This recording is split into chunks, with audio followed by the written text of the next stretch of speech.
Saudara, sejumlah pemotor di Bekasi, Jawa Barat terekam kamera pemantau dengan sengaja membuang sampah sembarangan. Warga setempat yang geram akhirnya memasang foto pelaku.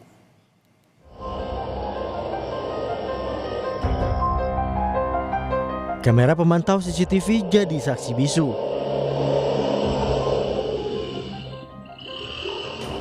Yang merekam aksi tak terpuji sejumlah orang yang membuang sampah sembarangan di Jalan Perjuangan Teluk Pucung, Bekasi Utara.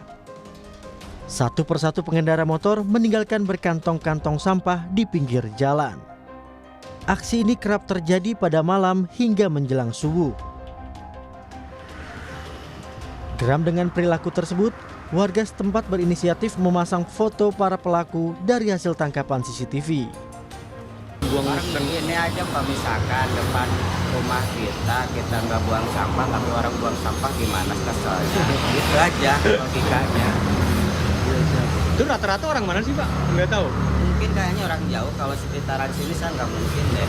Soalnya apa, tempat sampah kan dekat. Perlu kesadaran penuh untuk menjaga lingkungan. Masih ada warga yang memilih mencemari lingkungan dengan perilaku tidak bertanggung jawab. Alexander Blegur, Kompas TV Bekasi, Jawa Barat.